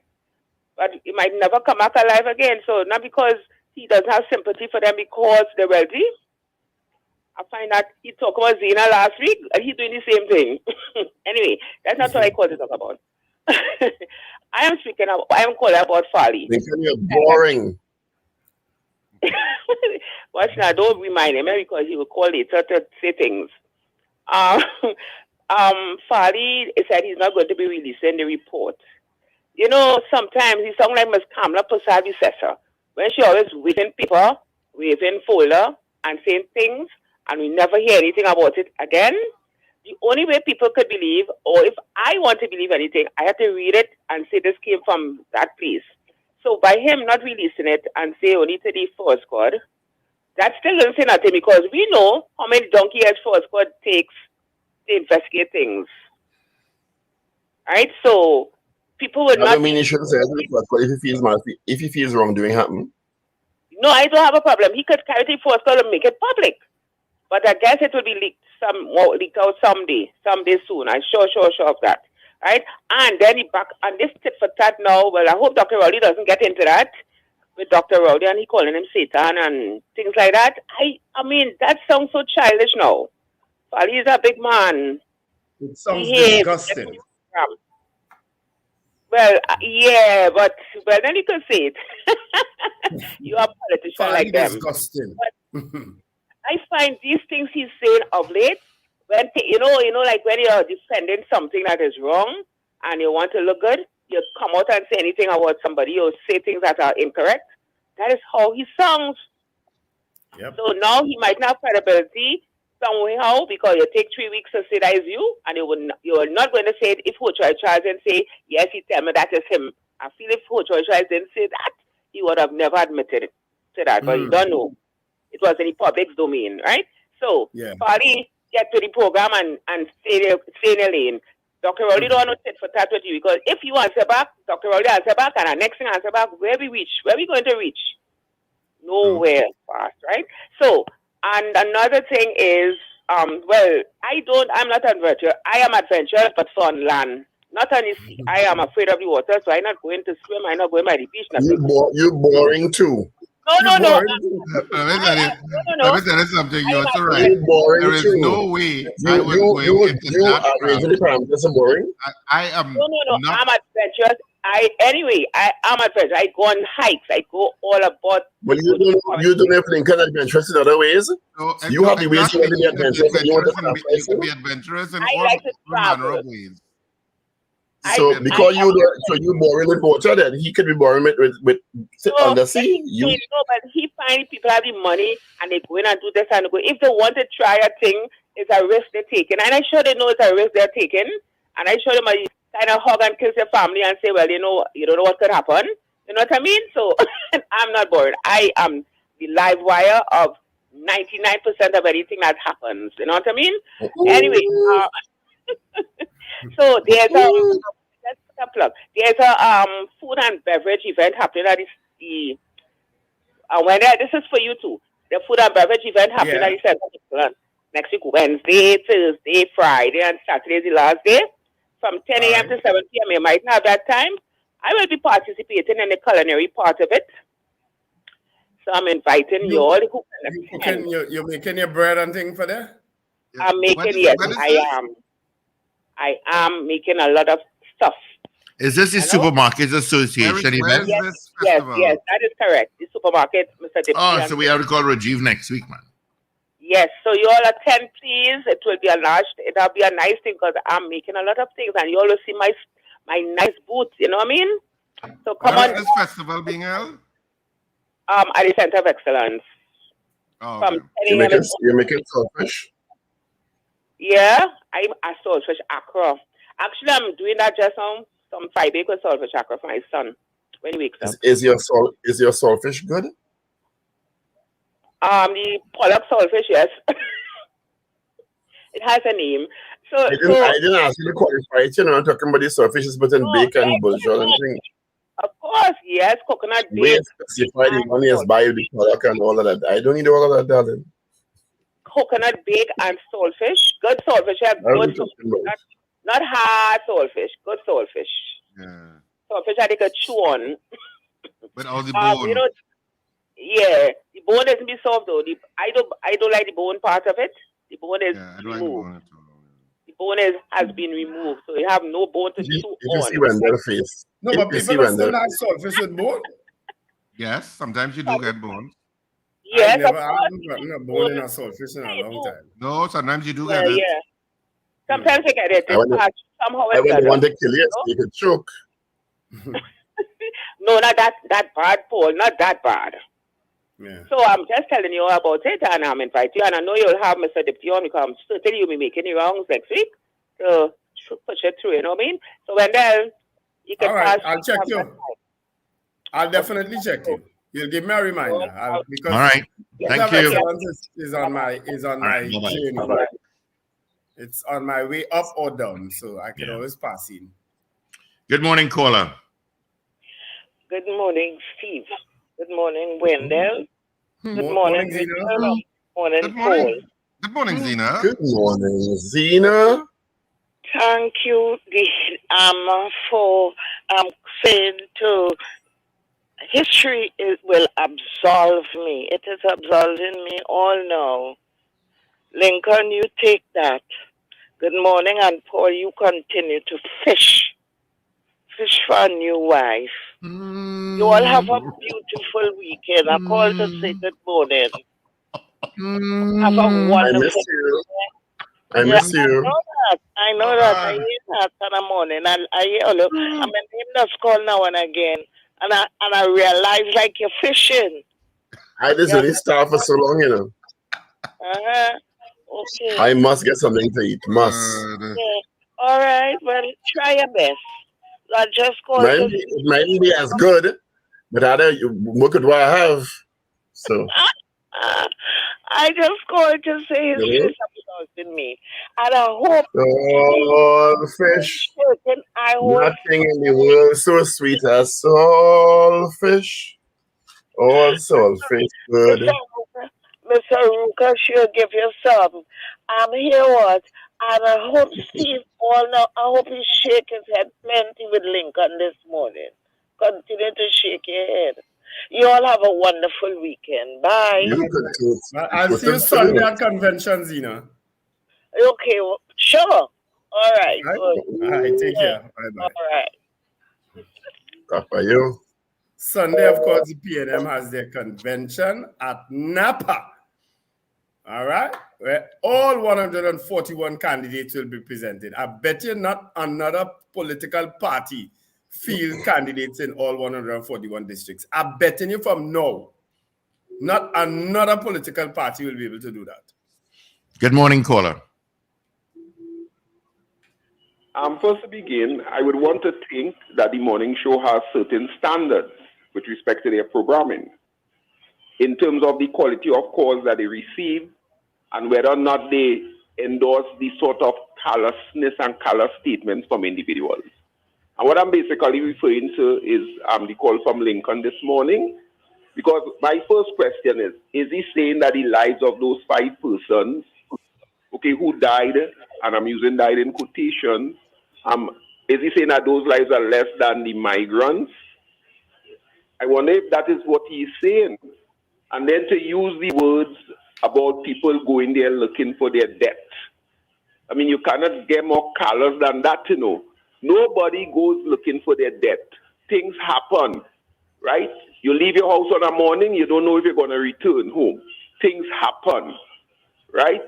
So that sort of color statements that were being made by that individual this morning, I do not know if those are the type of things that you all endorse, and there has to be some censoring or sanction on individuals. Because while we are living in a democracy and people have quote-unquote free speech, you have to have free speech with responsibility. And I hope that in the future you will be checking on your callers and looking for those type of color statements that shouldn't be endorsed by any right-thinking individuals. Well, I mean, you know, Did you ask him that? If he heard Lincoln, then he would have heard Richard, he would have heard Paul, he would have heard me if he was listening. And Richard denounced it. Well, Richard was the first one. Okay. Your program is always good as usual. Thank you. All right. Yeah, but I mean, Lincoln generally isn't callous about things like that. No, he's not. So usually he makes very valid contributions about how he sees. He had an opinion which we disagreed with strongly. And his contribution was what he felt this morning, and we just disagreed. Yeah. So we should censor him because of that? Yeah. No. We disagreed with it. And but like you hear what you want to hear. Yeah. Well, all right. Yeah, nobody else. Maybe all mics were off. He wasn't hearing it. I don't know. All right, we do have another call. Good morning. Gentlemen, concerning our friend Tobago Pika, first of all, let me wish him well in his life's mission, which I see as working among the dispossessed Africans in Trinidad. And I'm sure he sees it bigger than that. So I'm not that as his life mission? How you arrive at that? Right, let me proceed. Where did he say that? That he's going to work among the dispossessed Africans? You see that as his life mission? Bilal, you miserable sometimes, you know. Yeah, you too. Now, what I think that the two major parties have missed the boat on the dispossessed. So, jumping ship and jumping ship again and jumping ship again is not going to help anybody who want to help the people way down at the bottom of things, and the people who need a helping hand, and the people who might need reorientation and state resources and this, that, and the other. The kind of thing I might be advocating for. I think you're not going to get that from any of the major parties because there will be a pushback. There has to be a kind of delicate balance that if you lean too heavily in one direction, even though you might think it's justified and you might have some support, and people, all kinds of experts might agree, there's people who will say, well, you know, you are giving X, Y, and Z resources here, and you are not giving it here, and look, we have problems. So I feel that if that's his, if I read him right, if I'm reading him right, then he's not going to be able to get out of the PNM what he didn't get out of the UNC, because it is out of the scope of these two major parties. But I wish him well. Whatever he can do, whatever he can succeed in, it's always a good thing when people work for people. I think he's one of the politicians who is not there to fill his own pocket. And he's not one of the people there who is there to just, you know, support the party so that others may benefit. I think he's trying to help people. But I think he's going to run into the same problem of all those who feel that they will over time commandeer this or that party for the greater good. That's not going to happen. These parties are not about the greater good. They are about the greater good for those who have remained on top. And those you saying the UNC is not about the greater good? They ain't interested in helping people? Is that what you're saying? Well, you're taking part on what I'm saying, and that's always dangerous. No, you said these parties, and you said the two big parties. Are you admitting on national radio today that the UNC is part not for the greater good of people? What I said wasn't what I said clear enough to you? You need me to... Okay, so Mr. Pinal just said on radio that the UNC, he said the bigger party, so you mean the PNM too, but the UNC, more importantly, is not about the greater good for people. Is that what you just... That's what I heard. Okay, Wendell, I'm saying it about the PNM. So you see, I've made a statement that given the history that we have seen with the two parties over the years, if they were focused on these people Obika want to focus on, we wouldn't need Obika. We've been here a while. You know, Obika has seen his life's work ahead of him, but he's not going to achieve that through either one of the parties. I'm just letting the young man know, okay, out of the goodness of my heart, which is an important thing in these elections now, the goodness of people's hearts. So I'm just letting him know that I wish you well. Any little bit you could do for anybody in this island that we share is always a good thing, right? Whatever you can do, it's always a good thing. I support you. But, you know, look at the history and see why it was, how come it always failed? Because that was never the mission.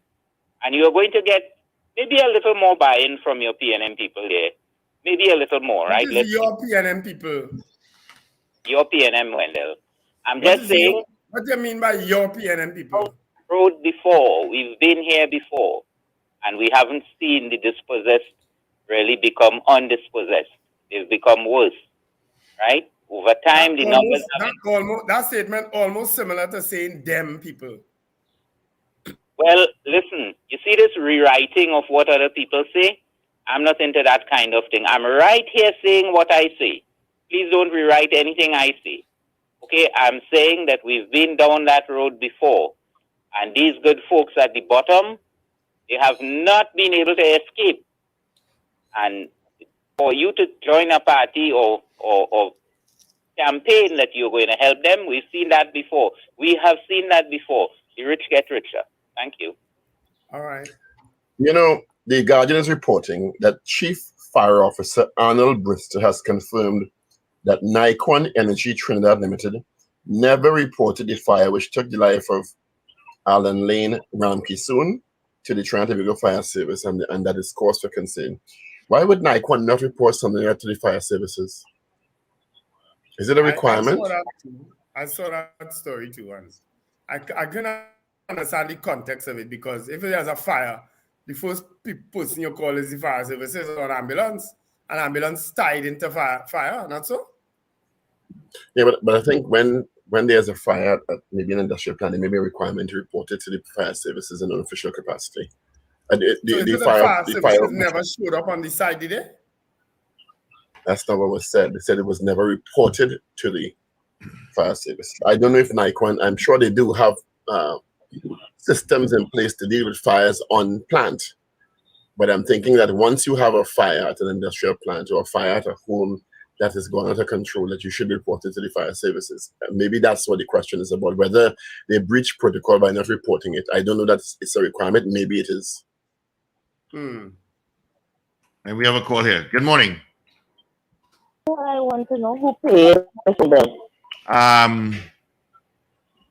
Richard, who else? Oh, you're good, you know. I want to know who paying this phone bill. Why people talking. Richard. Good morning, guys. How are you? Good morning, Mrs. R. We're good. How are you? I'm good. Rain falling here. It's so cold. It's so bleak, you know. Can I tell you something, Mrs. R? What? Can I pay you a compliment? I admire your commitment to your husband. I wish others would take note. But of course, at the end of the day, you're back and with you and Zina. Don't come with that, and don't catch where you're coming from. I hear you get out in the doghouse. Sorry. I hear you get all things your wife and all kind of things this morning. Don't put all your eggs in one basket. Don't put all now you're talking big, don't put all your eggs in one basket. All the time there's only one person, you're blinded. There's only Zina. Now she get a boot. You're publicly shamed. Now we're going to oh God, I feel shame for you. Go. Walk out the door. Don't turn around now. Yeah, well, God, if I see. Did I just call back when I finish? I just missed you. I will survive. I will survive. I will survive. I just called to send my love to Mr. R and to say publicly good morning to each and every one of you. When that will I lock you off because you and handling me. I just weren't you the one who tried to hurt me with goodbye? You're getting all kind of serenading this morning, Mrs. R. You think I'd lay down and die? No, not I. I will survive. I'm going to dedicate my Kiss Power choice after 8 o'clock to you. Okay, I better be something good because you know me and you and I know where you live, huh? That's true. Oh, shoot. All the years I know Steve, I don't know where you live in. You know where you live in? If that was not threat. National radio here today. She does. The rest of them callers and them are what? I'm a boy. Nice. Oh, hold on, Mrs. R. Hold on. Oh, shoot. I did stupidness. Sorry, Mrs. R. Morning, Zina. I was trying to get you and Mrs. R together, but I didn't hit it enough. Mrs. R, good morning, my dear, and thank you. Oh, Lord. Paul, take take that. You were the one who tried to hurt me with goodbyes. You think I'd crumble? You think I'd lay down and die? Oh no, not I. Don't try that, you know. I Don't will survive. you don't admit that you're missing me. So don't even go there. Love is in the air. Because But I will survive. What you want to catch? Crab and sardines? Huh? What? You have a nice dolphin. Where you want to catch it? A bad sardine better than absent dolphin, you know. Mermaid. See how beautiful that little mermaid was? So go on. You take that. Mrs. Artal, Mermaid. Samson morning. What? I'm a bit young, so. They have old ones too, you know. Yeah, like you said this morning, they called in to deal with Lincoln this morning. You like yourself, eh? I like it more with you. Or dealing with you.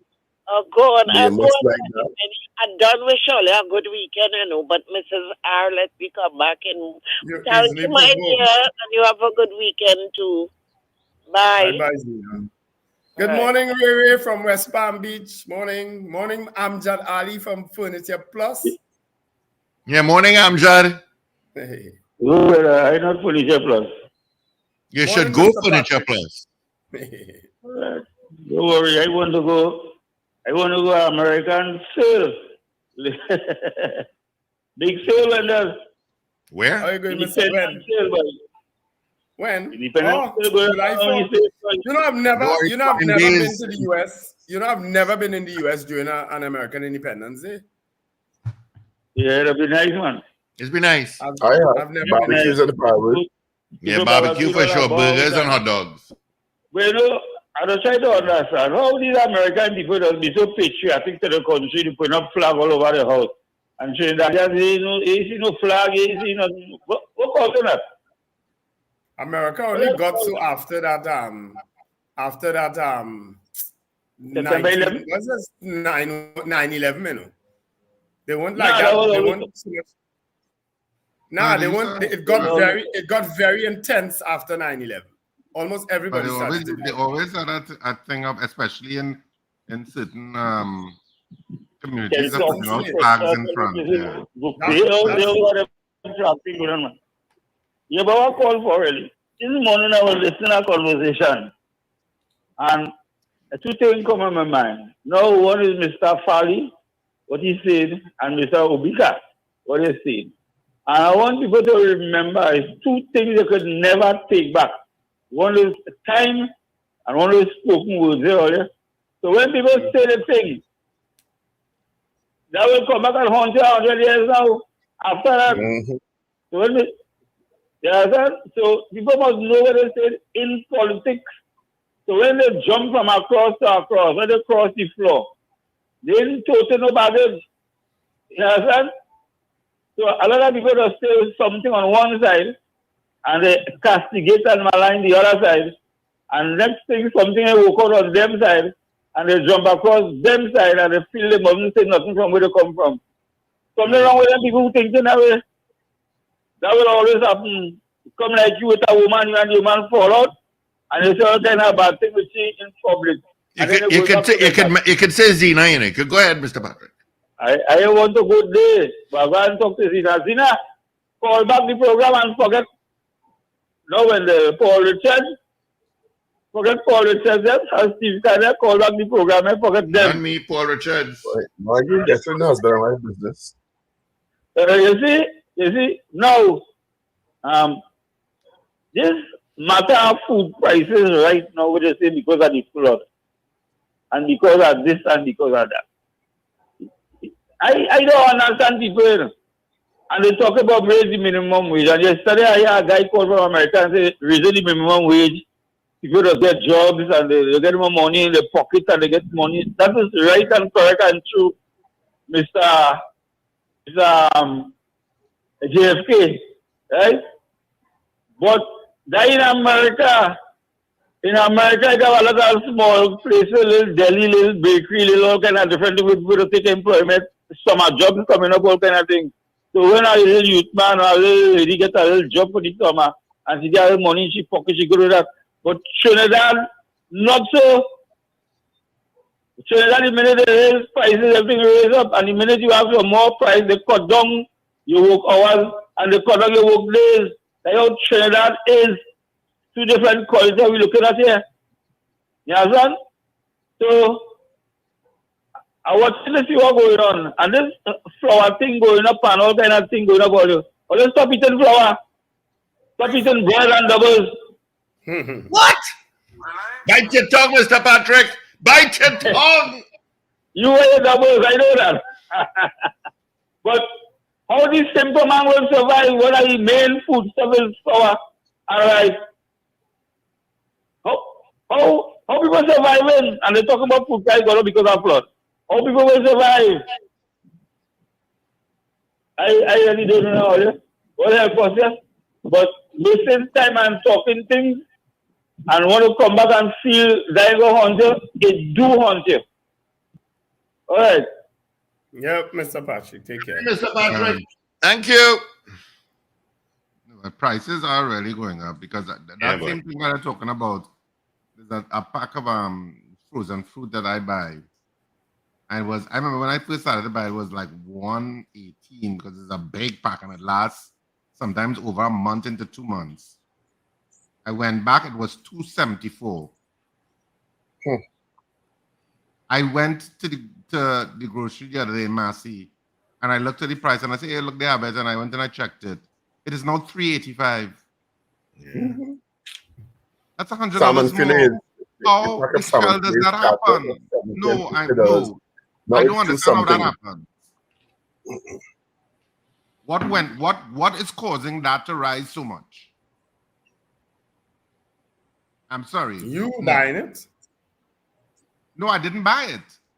Okay. But maybe people buying it. Because somebody's buying it. I can assure you, anybody who bought that regularly has stopped buying it. Because how could you go from 120 something to within a year to 385? It's crazy. Yeah. Yep. And I saw the same thing in Extra Foods for $1.99. I don't know what is massive pricing going on. I don't know. I think they're suffering from that Wassa disease.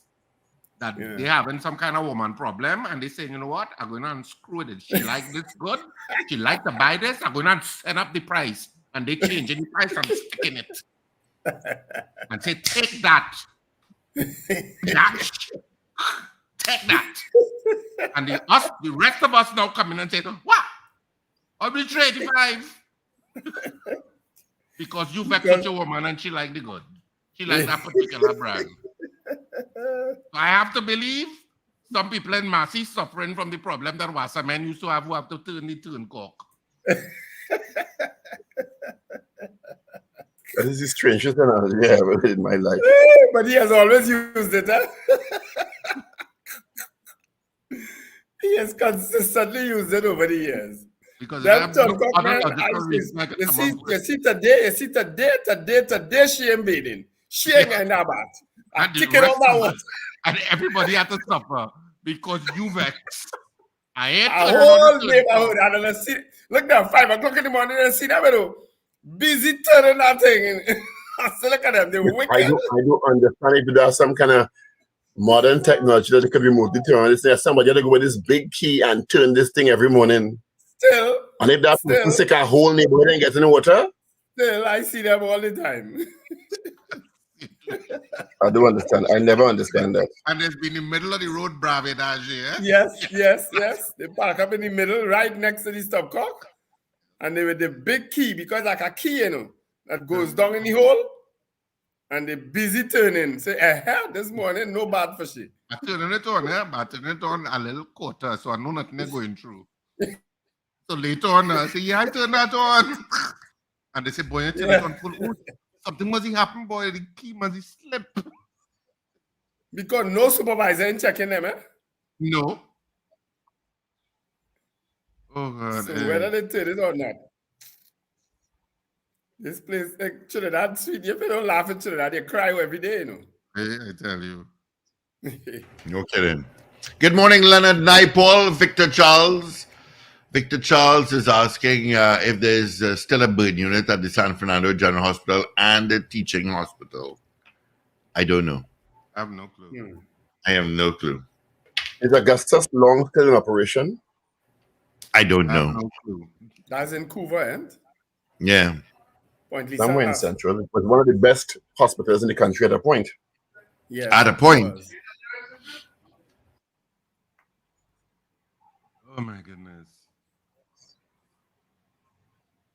But trade Never unions, done. you know, I mean, in talking to Ozzy yesterday, and trade unions, of course, have a value to any country. Eh? I know sometimes people get irritated with unions, but then because of the field I'm in, you interface with so many problems that citizens have with employers. And sometimes I'm talking about companies and the unfair work tactics that HR departments sometimes, and I say in HR departments, but it could be coming from anywhere at the executive level, in terms of some of the policies that they have are archaic, ridiculous, unfair, exploitative, and have no sense of empathy to workers. And that happens, and that is not just one institution. There's so many institutions across the country where the people in positions of power, like in those HR departments or in management branch, that they take, I don't know, some sort of perverse, sadistic pleasure, I want to say, in putting people on 3-month contracts who were previously on, previously people were getting 2-year contracts. You may have situations like that, or 3-year contracts, and all of a sudden they put them to 3-month contracts and saying, okay, take that and hold on to that. Because but it's happening in the state sector also. No, well, I'm saying across, I'm not saying, I didn't say it was only private sector. I didn't say private sector. I'm just saying institutions. And it's so manifestly unfair because many of these employees, and maybe they feel they're not going to go to raise IRSUs, they're not going to go to the industrial court, and so many workers feel helpless by the advantage that they think that they're suffering at the hands of whatever institution they work for. So unions are important in that regard. And I just wish they'd be a little bit more aggressive about dealing with the individual issues when they come. Because usually they will assign some sort of officer in the union to deal with your matter. But that officer is dealing with several matters, and sometimes it seems to even those people that the union isn't taking their matters serious. Yeah. It's trouble to get in contact with the officer and all those sorts of things. And if we want this country to be a better place for all, we have to deal with issues like that. All right. Well, let's deal with our news, Richie Rich. Let's say goodbye to the stream. The stream will end now. See you next week. Wave to everybody on YouTube. Wave. Look, I'm waving. Hello. See you Monday. Let's get into 8 o'clock news. AV is in. This is your news.